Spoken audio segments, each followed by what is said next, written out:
And we are now live, so we're just going to jump right into it. Depending where you are, it's early either way.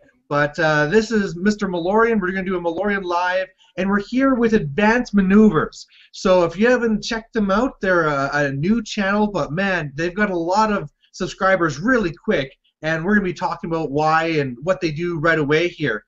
So I think the first thing we can do is just kind of go across the table here and talk about, what's your name. You could do your PG name or whatever if you want to hide it from the internet, and then how long you've been in the hobby, and what's your current faction. So whoever wants to start. Okay, so my name's Kevin Bashford. I go by Taudark on the channel and on the private press forums. I've been in Warmachine and Hordes for about a year and a half, going on 2 here soon. But prior to that, I had various other games from 2-letter companies. But it's really, I've kind of come into my own when it comes to Warmachine in the past year, and that was mostly getting together with the rest of the Advanced Maneuvers crews and started to scale up to a more competitive level. Mm-hmm. And my current faction right now is Trollbloods, although after the shellacking that I received from Solus last week, that may be changing here soon. All right. We all got a shellacking from Solus last week. No, you guys need to stop throwing games to me, that's all. So Solus, let's go with you next then. Hi, I'm Solus. I've been in the hobby with at least Warmachine and Hordes since whenever it was released, like 2003, back in the battle days of Mark I and the Black and White Prime book. I've been doing other hobbies from 2-letter companies prior to that, and I'm currently playing Legion. I also play Crix and Trolls. But I think throughout the years I've gone through pretty much every faction with the exception of Protectorate. Gotcha, okay. Who wants to be next? Alright, I guess I will start. I'll be next. I am Tony Crawford, also known as Polar Bear Cub. I've been playing Warmachine and Hordes for since like 2005, 2006 now. So, good couple years, but never really got serious with it until about Mark II rolled around when I actually joined the press gang. Started out with Signar, Boys in Blue, always have a special place in my heart, my first caster being Lieutenant Alistair Kane. But the past year or so, I ended up picking up Converts of Sirius because I thought the Warcaster Axis, the Harmonic Enforcer, was possibly one of the coolest looking models I've ever seen. So that's pretty much it. I like to roll dice, and I have an awesome sunburn right now. All right, we got one more here. Hi all, my name is Herman, known as Gaston on the forums. Mm-hmm. I started Warmachine in the changeover from Mark I to Mark II, so I was able to skip a lot of those rules changes and just jump right into the new rule set. I started with Protectorate. I'm really big into history and things like that, the Crusades and the imagery, and all that really appealed to me. And then around the same time, I was looking to start a Horde action as well, so I could get both sides. And that's where Minions were first releasing. I was like, there is no way that pigs could be bad. This is going to be amazing. And I hopped right into that as well. So those would be my 2 armies. Gotcha. So we're going to be getting into more of how you guys made up your channel and did the advanced maneuvers. But I think at first I want to go back again through and get a little bit more of the reason why you play your faction. So you can either say, why you started with this and went to your current faction. Is it your play style? But why do you like the current faction that you're doing now? So Taudark, do you want to start? So actually, when I first got to Warmachine, it was a result of I went into one of the local stores and I was playing a 40K tournament at the time. And one of the store employees was doing a demo game for another employee, and I kind of got roped into doing the second player, so that way it wasn't the demoer versus the player. So we both ended up playing against it, and I want to say that I was playing Gorton and 2 Gun Bunnies versus P. Denegra, Slayer, and 2 of her Arc Notes. So, obviously demo game, fair points on no matter what side. Needless to say, even though I just got handed my rear end, I really enjoyed the game. I felt like the fact that you had the dice manipulation, so that you weren't running on a statistical single dice, you could actually run the statistical numbers to determine if you would be higher inclined to succeed or not, really appealed to me. And I was talking with a gentleman about the game, and he's like, well, what's your play style? What are you currently playing in 40K? And at the time, I was playing Orcs. And he's like, oh, well, so are you like are you just a run across the field type of guy? And I was like, yeah, it's kind of like Big Stompy. I was running a kill a can wall army at the time. I was like, I want big stompy machines, and I want to run across the field. And he's like, oh, okay, well, here's your armies. And didn't really give much guidance past that, because obviously as an employee I had to go back and do other stuff. But he ended up taking me over to the section, and I was looking through the various armies, and I came across Khador. And I was like, holy crap, these things are huge, giant red goes faster, huge, giant red robots that I want to play this faction. I was like, I'm going to get this faction, and I'm going to do nothing but these big, giant robots. Well, after a couple months of learning how Khador actually plays, I was like, well, that's kind of disappointing. So what's the next equivalent? Where can I draw a parallel to? And that's when I actually ended up first meeting PG Pokey, who apologizes he couldn't make it today. But I was talking with him about it, and I was like, what's the Horde equivalent to it? And he's like, well, I guess the closest parallel is kind of Trollbloods. So I went over there and I looked at Trollbloods, and I was like, okay, not quite the big stompy robots, but sure, we'll give it a shot. And I've always been one who, when I'm playing games, simple mind, simple tactics. Mm-hmm. I will, I'll just take my beast and I'll start running them forward. As I've been learning the game, I realize you can't just throw everything forward and hope you win. So I've been kind of evolving there. Of all of the advanced maneuver casts, I am the youngest player or youngest within the Warmachine. So I'm still very much learning. All the minutiae and the finer details, whereas these guys have been playing so long that they're like, yeah, I knew what you were doing like 3 turns ago. Yeah. Because I've been playing probably about 2 years now, and it's still at the point where I just don't even know what casters' feats are, right? You haven't even seen all the casters yet. There's just so much out there to remember and memorize. But Solus, how about you? Why is it that you play your faction? I honestly really couldn't tell you. Like I said, I've gone through every faction. That's true. I've been actually getting really much better at it. I've been playing Legion fairly solidly since after TempleCon. I honestly don't know why they click for me, but I seem to be doing okay with them right now. Plus, dragons are cool. So, I don't know. I've started off, I think, back in Mark 1 with Crix, and Crix is one of those armies that I think I've sold it, like I've bought and sold it about 3 or 4 times now, and I just sort of keep circling back to it. So I'm kind of hoping that Legion is a faction I can actually stick with, and pretty much the group has sort of forced me to more or less to focus on this faction, at least until TempleCon 2015, and then we'll play the annual game of Pick Solus's faction for the year. All right. So how about Polar Bear Cub? Pressganger. Why do you play your faction? Just talk. So when I first started playing the game, I started with Signar because I was reading through the book, and I was reading about one of Warcasters, Alistair Kane, and the whole story about him pretty much is he's a drunk. And I thought that was quite amusing that he was still able to, kind of run his army, but he was booted all the way back down to lieutenant because between drinking too much, being thrown in prison a couple of times, and kind of accosting females, he was still allowed to be a Warcaster because of his innate ability. So I played through them for a real long time, all through Mark 1.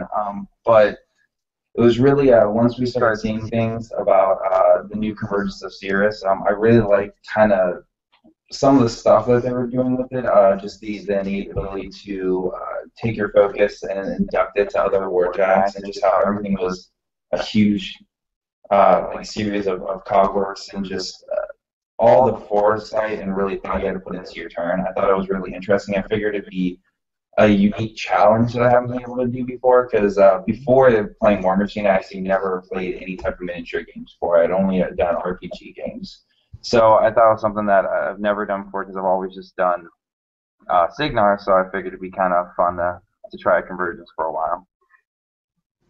Gotcha, okay. Yeah, I just we're getting a little bit of feedback there, so I just had to. It looks like whenever one of you is talking, we'll have to mute the other one. Otherwise, we get a little bit of feedback there.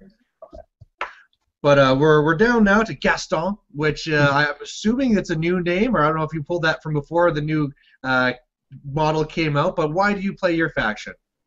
Well, I mean, I originally started with Protector because I liked the way they looked, and I started Warmachine and the army all wrong. You know, people go out, they get the battle box, they read the forums, and they're like, all right, what are my next purchases? And I actually started with Amen Ad Raza and Testament, and just bought random warjacks from there. And, you know, with Testament, he has infantry running. I'm like, oh, so I'll just get a lot of Temple Flame Guard. And those were my lists for a little while. So it took me a little while to get all sorted. But the other thing that was kind of funny is I didn't read any of the fluff for the first year that I played. So I'm like, yeah, my guys are the good guys and all this, and I read the fluff, and I'm like, wow, my army's kind of a bunch of jerks. But at that point, they had a really deep bench. In 4 years, I've never gotten bored with the faction. So every now and then you get frustrated with the game, but I've never actually gotten bored. I've never lacked for good ideas, for new things to try, and new combinations. And that for me is what really draws me into them, is that there's just so much depth there. Gotcha. And then as far as the name goes, it's actually the Beauty and the Beast character, because he's line, especially good at expectorating. We changed it to protectorating. Sounds good. So I guess now we'll get into the actual channel and how it came together. So I don't know who's best to kind of lead the story, but how did you guys get together as a group and decide, hey, let's make this YouTube channel and start doing these battle reports? Or did you actually have like a gaming group before and then kind of turn into a YouTube after? It was more, well, I'm going to blame Kevin for the channel, because and it was his idea. Pretty much. So, I don't know. I came back. I was overseas for several years, and so I came back and reconnected with the gaming group. At least with Steve, our PG Pokey, because I've known him for years. And he told me, yeah, we're playing at this place here, and come out. So I came out, and he introduced me to Kevin, and from there Kevin was like, I've got this idea for doing battle reports and stuff, and it's sort of snowballed from there. So, and we're something like 40 weeks into this now. So. God, are we getting close to a year already? I believe so. Yeah. We might need to have a Minions Legion rematch for the anniversary. Yeah. Yeah.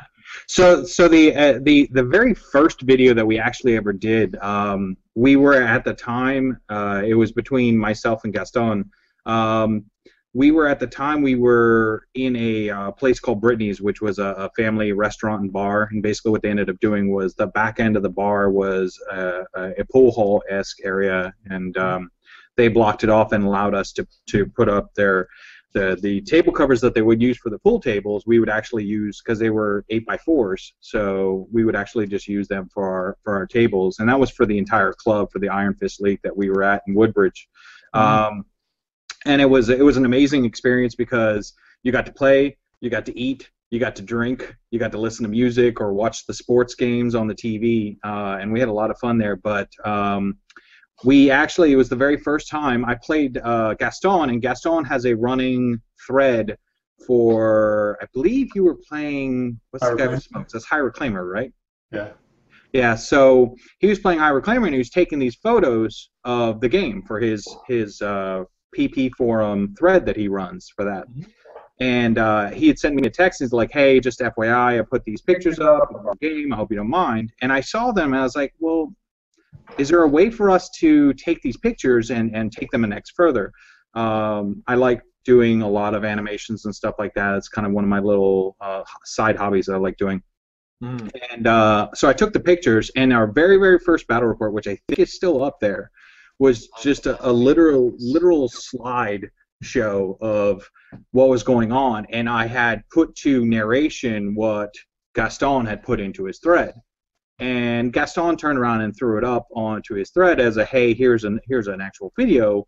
And there was just such an overwhelming response to the battle report being in a video format. And I think, I'm going to go out on a limb here, but I really think that the realm of video battle reporting for Warmachine and Hordes is a new territory that is still open to a lot of people. It takes a camera and a tripod, and you're good to go. You can start doing your own video battle reports. So I hope to see a lot more communities. There's a lot more channels out there that are just starting up, and you have some of the I think there's like Cato Guy 09 is a pretty good Cato channel. There's a bunch of channels out there. Counterslam does a Twitch feed that they put out there. Trevi the Great for some of the more Signar centric. But there's a lot of channels out there that are either starting or have been around for a while and kind of tapered off, that I think if the community sat down, we could really start fleshing out the Warmachine community on YouTube.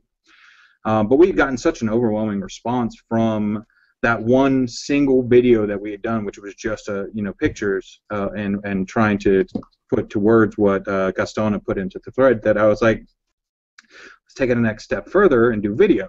So I had a little, I have it here somewhere, but I had a little flip phone flip camera, and I threw it on a tripod. And our very next game, we ended up putting to video, and it's just been kind of a slow evolution of upgrading camera, of getting a better tripod, actually doing animations, cover slides, all that stuff.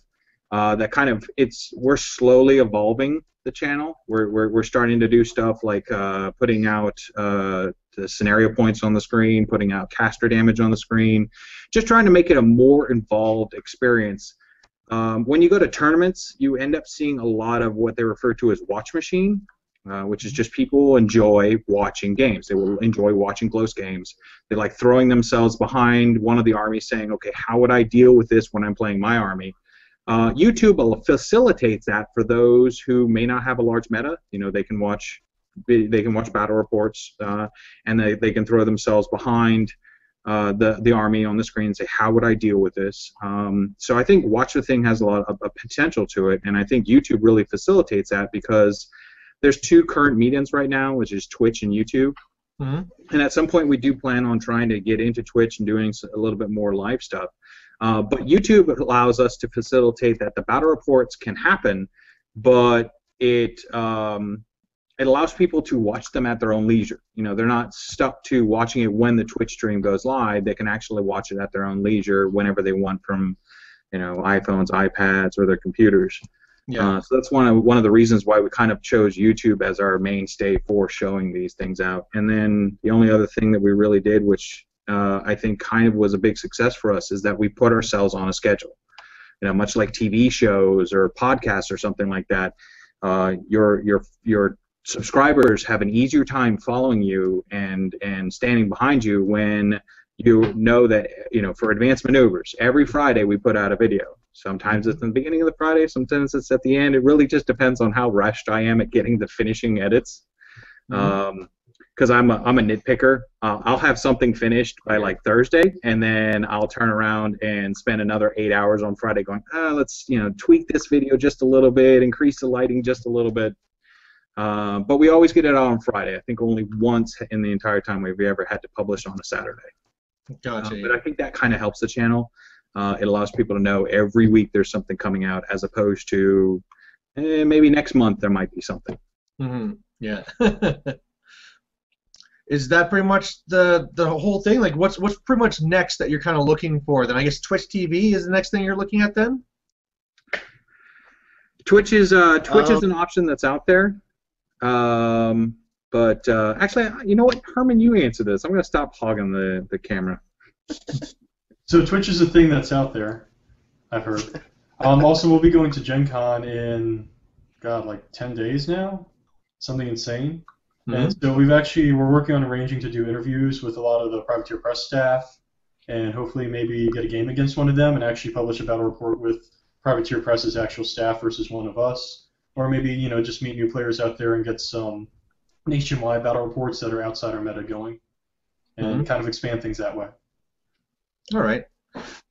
Maybe I want to talk a little bit about how I found your guys' channel and just some insights I've had. Really, I was just watching a different channel, and I saw an Advanced Maneuvers one there on the right. And checked it out, and it was great. It's one of the ones where it's the video, and I get to see all the moves. And then over time, it was really clear that whereas I think I really focus on quantity, you guys really focused on quality. Like you said, there's always these little improvements, one after the other, and it's really getting to the point where, I mean, it's only channels say like Wargamer Girl, right? Like that's only like step higher compared to you guys, right? You guys have the whole thing with, like you were saying, with the damage breakdowns for the characters going across the army, all these things. But a big thing too that I think a lot of people don't realize is how much time that takes to do. Whatever I'm doing, one of my ones with just pictures and slides, it's whatever. I take my pictures, I voice it over, and I put it out. But comparing between Fantasy and Warmachine, definitely the Warmachine needs to be the video that shows every move, because Warmachine is so important for what happens from one activation to the next. And whereas on the Fantasy side, if it's a longer battle report, like if it's over 20 minutes, people just won't watch it. But for the Warmachine, you need to see the entire thing. But just all the time that goes into it, in that you need to arrange with somebody else that, okay, let's have this game, and by the way, it will be recorded, setting up the camera, making sure that you do all your voiceovers after, all your little edits. It takes a lot of time. So do you guys find that it's ever like a real issue now, like, oh man, we got to arrange this game, who's going to be playing, all the rest of it, or do you have it kind of like down to a routine now? It used to cause some issues, but now at this point we've got enough in the bank where we were kind of a couple weeks ahead of schedule, and the schedule is really what pushed us forward to stay on track and keep those things going. There might have been a couple of times when we were like trying to knock out a game the night before or something like that to do some serious editing for Tau Dark. There to stay up all night and do everything for us. So, and he's really, he puts in a ton of work in the video editing portion. I mean, it's easier for the rest of us because we're just like, oh, I'm going to play a game tonight, and now I guess I'll have someone watching across the whole world all of my mistakes, and it'll be terrifying. Yes. But he really puts in a lot of like the backbone work and things, and makes it happen. Yeah, I think that is a really big thing. I mean, all of us, we put the models on the table, we roll the dice. We do our voiceovers, but Kevin just spent hours, like he said, going through the videos, going through the voice recordings, making sure we don't sound completely ridiculous most of the time. Just all the effort that he actually really puts into it. And then there's also PG Pokey, who is like our director. There was one time where Tau Dark and I were playing a game, and halfway through he just looked up and said, change the battery. And right at that moment, the battery had died out. So it was just absolutely perfect. So many things that go into it. It's hilarious.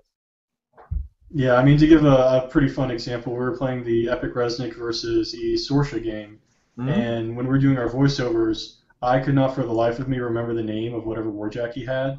So I was doing it. I just started listing every single warjack in that faction, hoping eventually I'd get it right. And then Kevin actually went through and edited in, I think, the correct one. And just deleted all of my other. I'm like, it could be a Decimator or a Demolisher or a Devastator or a Dervish or another D word, because they're all D words. I think it was Pokey couldn't remember the name of my spell, so he's just like, the flesh is soft, the flesh is fun, weakness, darkness, Batman. Yeah. So he goes through and he fixes a lot of. He makes us sound really smart when we're really not. Yeah. So it's actually the voiceovers. Or do you do the voiceovers like right away after the game? I know sometimes the volume is different between them. So do you do your voiceovers separately and then bring them together, or how do you actually do that process? Pretty much, we try and so we do the video, we do the recording, and then Kevin uploads it to a drive, to the Google to the drive, so we can actually watch it and then do our voiceovers. So we try and do the voiceovers as quickly as we can after the game, so it's still fresh in our minds, but sometimes that doesn't quite happen. I think we've had, what, like 2 weeks in between actually playing the game and doing the voiceovers, which is why at least in my case, I know a lot of my voiceovers that I sent to Kevin were like, so this model did stuff and things happened. So, which of course then Kevin fixes to make me sound, smarter than I actually am. Mhm. I know from kind of reviewing my own battles that I actually learn a lot, especially from the ones where I can watch the actual video, because I can say to myself, wow, I spent a lot of time doing this, or this model was done incorrectly, or I should have activated this first. Are you finding that your own games are, like, your skill is increasing because of doing the channel and watching yourself play? I think, at least in my case, yes. I mean, it's always nice to be able to actually go back and watch yourself and watch your games. I'm noticing a lot of placement errors, at least in recent weeks, just in games that I play on the channel and in games that I play outside. So. Yeah, I mean, that's the same with me. A couple months ago, we did a video, and I will never forget about the rule killbox afterwards. Yay, killbox! Killbox Tony afterwards. Yeah, it was something that I had made 2 mistakes and just put out on the internet, and I will make sure that will never happen again. Yeah. But it is good, because it's nice because you do get to review the videos. I do get to see any errors that I've made, kind of maybe changes I could make to the list. It's definitely helped a lot more than anything I've done in the past, because before really doing this with the channel, before being in Convergence, I was an ultra casual player. So maybe only played once or twice a month. But with doing the channel, getting on it, doing all that stuff, playing a lot more, it's really gotten me into more of a better mindset of where to place, how to put my models, all that stuff. Mm-hmm. And it also factors a lot into the quality control of our videos. So if we're going through and we see a very obvious rules mistake, then we've scrapped probably maybe dozen videos at this point where someone caught just egregious mistake and it had to go out the window. And every now and then another one does slip through, and the community definitely catches them. Oh yeah. Not gentle. Find it. So how about the actual games themselves? Like, maybe you might not make a mistake, but man, this game was just over way too fast, or this game took way too long. Do you ever find that you have to re-record games just because it's not the type of game you want to be sharing? I don't know. I love the fast games. When you get assassinated at top of turn 2 from an attack you didn't think would happen, it's a little sad. But then that's when, you realize, hey, you can put 2 episodes together and make a bonus episode. Yeah, that's true, yeah. When your opponent tells you to come assassinate him turn 2. What's the story there? What happened? That was the Amanad Raza versus Syntherian battle. And Yep. he moved Syntherian up, and I'm like, I'm not sure if I should go for it. So I was like, do it, do it, do it. I'm like, oh, okay, we'll find out if this works. Yeah. So everything I did was because of him. He basically played himself that game. That's a lie. That's totally a lie. You can't hear what we were saying in that video, just the recordings. Clearly, I would never say something like that. I don't know. That kind of sounds like something you would say. So you guys are going to some of these larger events, and you're trying to do interviews and stuff like this. I know one of the biggest things that's happening is people putting up videos for the top tables and stuff like this. Do you guys see any way where all of a sudden you guys could start covering the top tables or anything? So we're looking at doing that for the Nova Open, and one of the things we'd like to try to do for Gen Con, for possibly the Iron Gauntlet Even Masters, is after that top table is done, is maybe trying to steal the winner of the tournament and do a quick little interview, kind of like they do, in like football games, stuff like that. Because we're starting to see, a lot of people, when you win a big tournament like that, people want to know what you're thinking, what you're going through, all that steps. So this would be another, thing we could try to capitalize on a little bit on, getting that information out there so those high quality players can get a little bit more voice. The other people can kind of see more into their insights. Mm. And I know we've tried to do we've done at least one semifinals and finals at least for the captain's table for a team tournament that Tony ran. And I think we're going to try and start doing that a little bit more. Not necessarily for the conventions, but for the local tournaments that we go to, just to get our local players a little bit more out there. If we could start doing coverage for larger tournaments, that would be fantastic. But it's just a matter of us actually being able to get there. Yeah, and them being okay with us filming.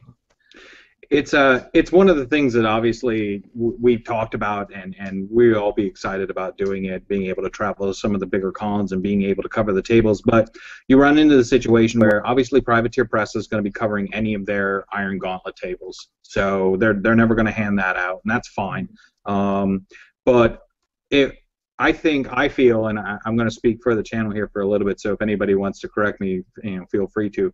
I feel like we need to, as a channel, improve our taping, our coverage, and potentially even our equipment to make sure that it's the cream of the crop. Because if we're going to represent Gen Con or cover tables and hardcore at TempleCon or something like that, we want to represent them appropriately. We don't want to put up some sloppy camera and be like, hey, here's TempleCon. Yeah. So we really need to make sure that we know what we're doing. We're not coming in there all sloppy and making a mess of the place. And then that we are actually providing quality content for these conventions.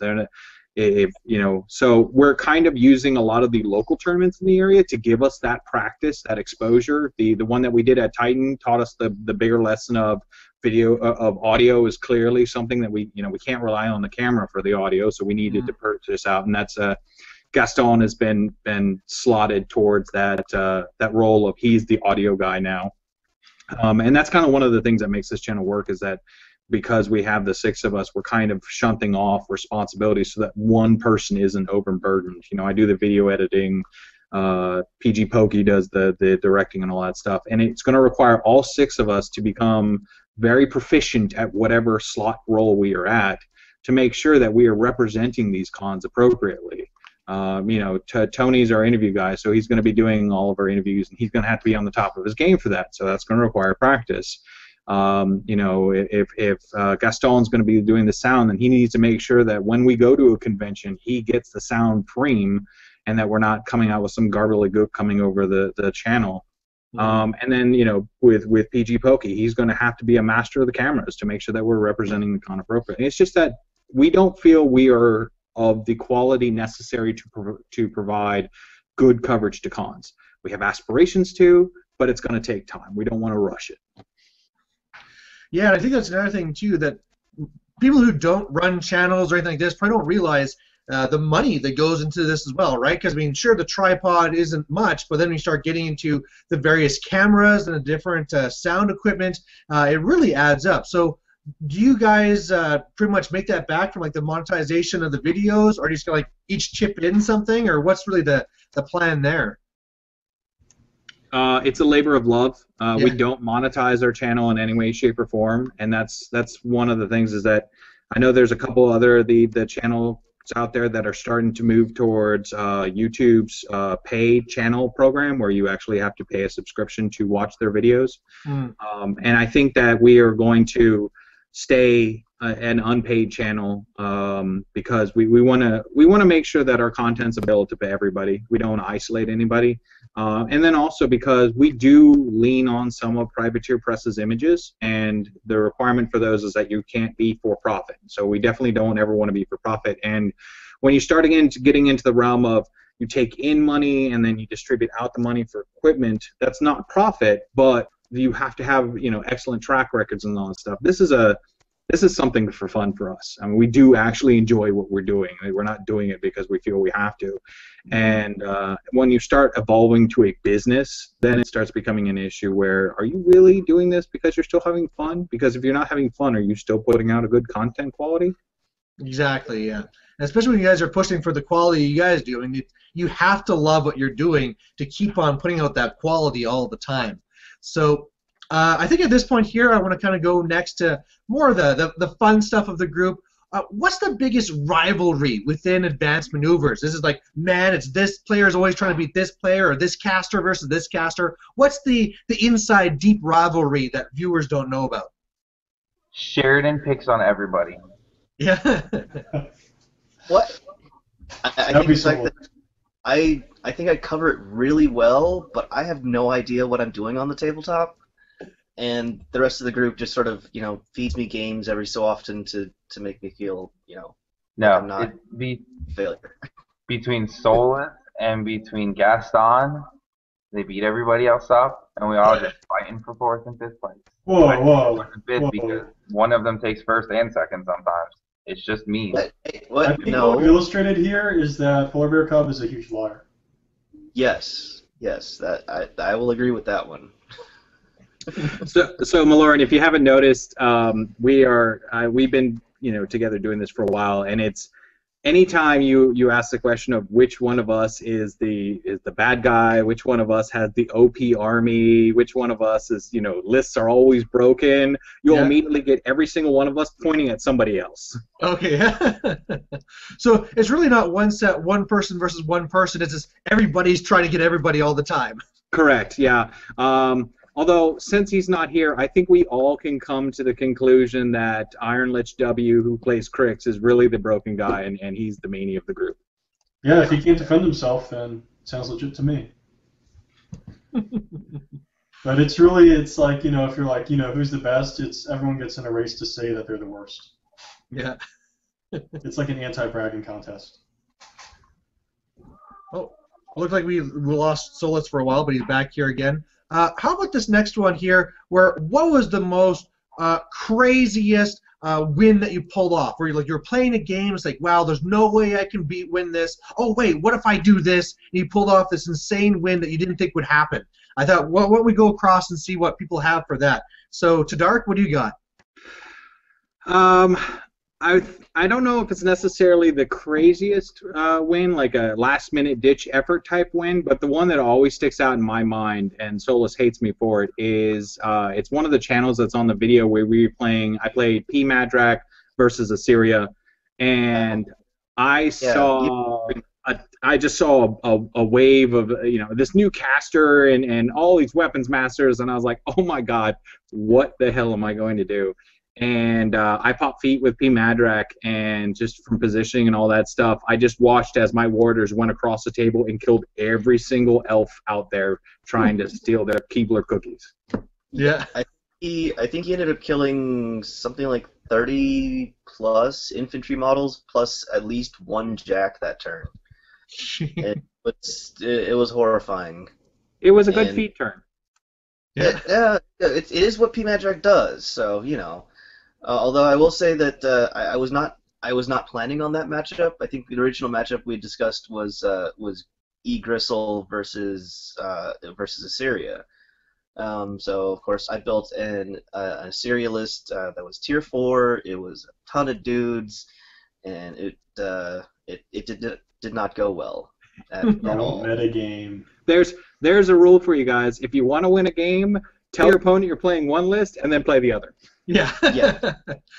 Good advice. How about you, Solus? What was the biggest kind of upset win you pulled off? I'm honestly not sure. I've been playing for so long that it's hard to remember every game that I've played. I know that I've had a couple of really wonky assassinations or pulling wins when I was playing Crix, because scavengers have a 19-inch threat range under Mort Nebra, which is always fun. But then let's see. I think I was playing Gaston a while ago. It was like E Thags versus E Resnick, and I managed to pull that one out, that was completely unexpected because normally he just beats my face in. So Fair enough. How about you, Polar Bear Cub? So I think my favorite one was a couple years ago, right when the Stormwall first came out. I was really excited for Stormwall, so I picked up two of them. And I was playing against one of our local player who is absolutely in love with Xerxes. And Xerxes on his feature and just so much damage. So I thought it'd be great to put two Stormwalls on the table with Darius because Darius's feat, as long as there's one health box left, the whole Jack will come back full health. Mhm. So I had ran my two Stormwalls up, and I had made a couple mistakes. So he was able to pop feet, completely destroyed one of my Stormwalls, and was rolling dice, doing so well. Charged Xerxes right on my second Stormwall, and missed killing him by 2 points. And my turn, I popped my feet. He came back full health and just wiped Xerxes off the table. It was great for me. Probably one of the most demoralizing losses for my opponent, though. But I thought it was amazing. Yeah. It really does hurt when you do all that damage just goes away. It's just flip the table, How about you, Gaston? We were doing some epic resonate testing against Solus, and he had dropped Elilith because she's considered just a demolisher for him. And so on his feat turn, he ended up putting, he had 2 Ravagors and he had 2 Nephilim Bolt Throwers. So he put all those shots into that. He had the Naga going on. Resnick survived that. The next turn, he did it again. And Resnick's total damage the entire game was like he took maybe 10 damage. Mm-hmm. No, He I think wrapped it was that one up pretty nicely. it was like 5 or 6 total. I think that the entire camping at armor 25 or something. That was painful. Yeah. Although it did teach me that on Lilith's feat turn against him, you take out his army. Don't bother trying to kill him, unless he's not camping. In which case, yes, you kill him. Kill him. Yeah, normally I'm actually able to lose them more spectacularly than I win them. I had Those are always one ones you game remember, where I aren't lost they? It's always the 4 big results. losses. Pardon? It's always the big losses you remember, not the big wins. It's always the ones that stick in there and bug you forever. Oh man, I had one where I lost after tabling him and losing 4 zealots. Just like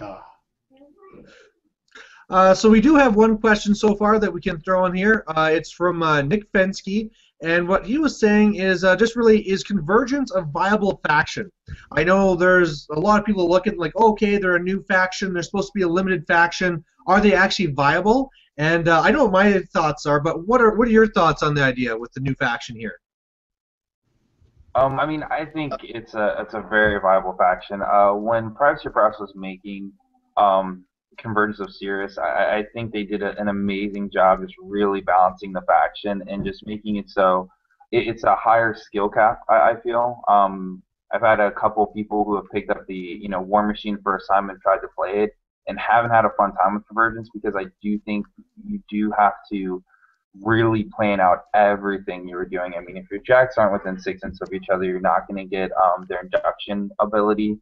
You really have to look at what cast you're using because they have a field marshal ability. But we've seen with a couple people, with Will Pagani, he's taken second place. Also, Watts just recently at the Iron Gauntlet Finals. You're able to go there with 2 factions of the previous season of Iron Gauntlet. And he went there with both Convergence. Both of his armies were Convergence, and he was able to take second place with it and almost won. Beat out a Signar player, Jay Larson. So I think it's extremely well built faction. I can really see why they're very hesitant. Well, not hesitant, but they're really slowly bringing out more models for Convergence when the next one comes out, just because so many things work so in sync with each other. For a future model to come out, it's going to have to kind of really go within that mindset of that everything just works right off each other. So yeah, I think they are definitely a viable faction. They are very competitive. Yeah, I think that Convergence, out of all of the factions, is the most reliant on synergy. Every part has its every piece has its part to play, and I remember when we were at TempleCon and at the panel, they introduced us to this new faction, Sirius, and I forget who it was, but he's one of the staffers was like, if you enjoy building a Rube Goldberg machine, setting it off, and watching it either destroy your opponent or lead to your ultimate loss, you're gonna have fun. And that's what really stuck in my head. So I think it is a viable faction. It's newer. I mean, it's still new, so people are still trying to figure out, exactly what you can do with it. And I don't think that a lot of people have put the time required into testing the army. I mean, it requires such precise order of operations that if you don't, or if you screw up one step even slightly, you're going to lose, which I think will, a lot of people just get frustrated after just losing continuously. Which really means I need more faction buddies, so more people need to play this faction. And not give up after a couple agonizers ruin one game for you. Not going to point any fingers, but there's a person on this channel that I'm still very upset about. They're no longer my faction buddy. Fair enough. Well, no, I think what he said is to wait until he's no longer in this area, and hopefully the meta that he goes to doesn't know about the triple agonizers, and then it'll be on the table again. So what's terrible is I built the triple agonizer list. Yeah, so you really have only yourself to blame, and we all blame you for that list. Thank you very much. Yeah, I would say, like, when conversions first came out and they didn't have all their parts, sure, they weren't very competitive, but now that they have all their pieces out, we have a local guy here who is fairly new to playing the game, but he's stuck with the faction, and now he's always on the top tables because now they have all their pieces. They're a very strong army, and like you said, they're very based on synergy, and you have to have all your ducks in a row. But so I would say for a beginner, you don't want to be playing Convergence. You probably want to start something else first. But for someone who wants to actually invest that time, yeah, they can be a very strong faction. We had another question here from Buddy Langer saying, going across your group, do you see that there's some factions that are missing that you need coverage? Do you guys look at the faction spread and say, oh, we don't have this faction. Okay, guess what? You get to start these guys. Do you have anything like that going on? Not necessarily, I think. I know that we don't really have in the more. I put my time into Ret and hated the faction, and then I'm gonna blame Kevin for beating me out of the faction, or beating the retribution out of me. But the nice thing is, in our area, we've got enough of a meta. If we need it, we can go ask somebody who plays Ret, hey, do you want to do a guest spot on the channel, and do that. But I don't necessarily think we as the group go, hey, we're missing, X faction, we need you to start playing it. Gotcha, okay, yeah. Yeah, I think scheduling plays more of a factor in that. Like, Polar Bear Cub is our Signar player, but if he can only make it out once a month because he lives far enough away, then usually we're hitting him to do Convergence, things like that. Fair enough. Yeah, if you don't mind, Malorian, I would actually like to take a moment to give a shout out to Warmachinist and Fort and Lil Pokey and some of the other guests that we have on the channel, because they allow us to take a break every once in a while, so it's not always us on the channel every time, because between the six of us, there's only so many permutations of matchups before we're like, I gotta play Herman again.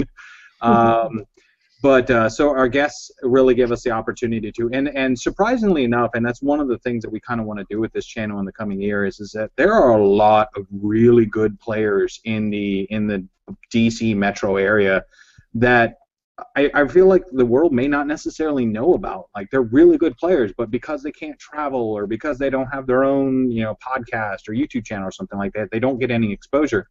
And some of them we would really like to get on the channel to get that representation of them and to show them that there's a lot of solid players in the DC metro area, a lot of solid players, and it would be a great opportunity to get them on the channel. But we have a standing rule that like whenever we go to a tournament, if an individual doesn't want to be on the channel, we have to respect their wishes, and we're not going to put them on it. We actually just had a tournament a couple weeks ago that we were going to film, but the individual who was on the semifinal table and the final table did not want to be on the channel, and that's fine. That's completely their choice. So we didn't record and post those games because you don't want to ever put somebody out on the internet who doesn't want to be. Yeah, exactly. But, definitely leaning on the guests. We appreciate everything that our guests do for us when they come onto the show, and I just want to take a moment to thank them for that. Yeah, good point. Yeah. So how about this next question here? Of course, there's always a question about like, oh, this is broken or this is too cheesy. If you could pick one caster, it's just like the card ripped up, it does not exist anymore. What caster would you just remove from the game because you just hate it? So first off, I just want to start us off by saying nothing is broken. And Signar, they're like Fox News, fair and balanced. Remember that. Anyone who says anything, fair and balanced. That is all I have, because I think that faction's amazing. Well, what's the caster you want to get rid of? Nothing is wrong with Haley, too. Let's see. As for the caster I would like to get rid of, Siege. really anything in Legion. Legion is so underpowered, it's not even funny. I struggle to actually win games these days. So underpowered, you tabled me in turn 2 last time we played. All right, so let's go across. So Solus, if you were to take one caster and remove it from the game, what's the one that you hate the most? I'm gonna go with probably Harbinger. Yeah. Yeah. The floaty chick, she's just irritating. The feat is just stupid, and I think I liked her Mark 1 version better when Martyrdom was a spell she had to cast. Okay. Yeah, that 10 focus can kind of piss you off. Maybe I'll like it more when there's Haley 3 or something. We'll have to see there. But how about you, Gaston? If you could rip up... Oh, go ahead. I was going to say, it's a combination of everything about her. If she's 10 focus... She's command 10, she has awe, and martyrdom built in. In the weird event that she actually charges you, she auto hits with her weapon. So just stacking everything else on top of her feet and the 10 focus means that she's just an irritant to play against. Fair enough. Yeah. Gaston, how about you? I'm gonna throw out Calandra, actually, because Starcrossed just pisses me off. Yeah. All the time. Yeah, too. And then to Dark, how about you?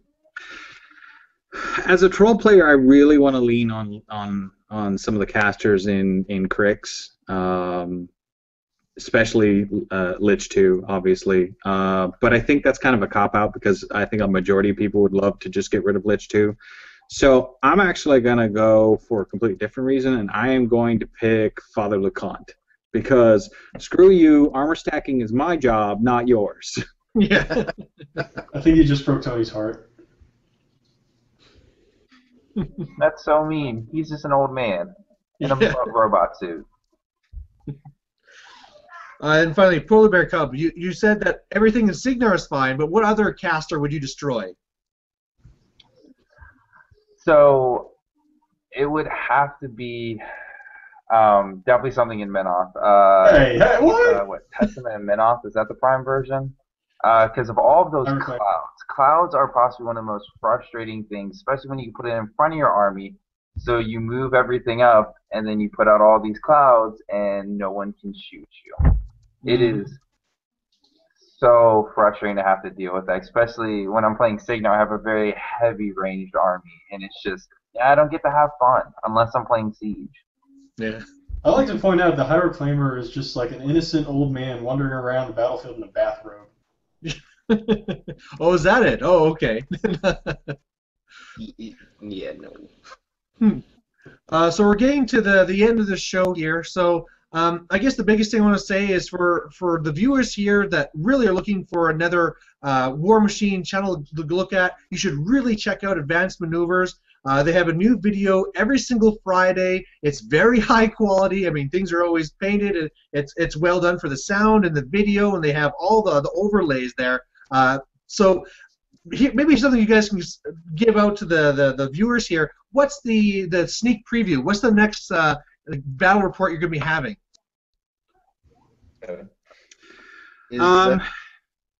I don't know, to be honest. I'm trying to remember what was next on the block. We tend to actually record and post our games anywhere from 2 to 3 weeks behind, so that I have time to do the editing and stuff like that. I think, if I remember correctly, it's Kaya versus Harbinger, I think. Is it Harbinger? Yeah, it was Kaya versus Harbinger. That game. But to flip this on you, and just as a kind of a thank you, Malorian, would you pick a caster versus caster matchup you'd like to see on the channel? A caster versus caster matchup. I know one of the ones that I always had very fun with when I was first playing the game is Rias versus Ashlyn. Just ninja versus ninja, and who's going to pull it off first? Oh, that'll be brilliant. That's a good one. You really just want to see me just bash my head against the wall, Dynasty. Okay, yeah. Because I can play the Rias. Yeah. Do you have like an Ashland player that could be picking that up, or? Oh, I'll step up for that one. We'll find someone for that. Yeah, we have a couple Merc players in our area that we probably can get them to guest spot the Ashland. Who knows? Maybe we might even be able to see if Hawk from Nomads might be able to do it. Nova Nomads. It'd be a good one. Well, that'd be great. Maybe. So I just want to thank you guys for coming on the show. And again, for those who are watching, down in the description below, I'm going to be adding a link to their channel. But otherwise, thanks for watching, for you guys out there, and thanks to the Advanced Maneuver guys for being on my show. So see you guys later. Thank you for having us.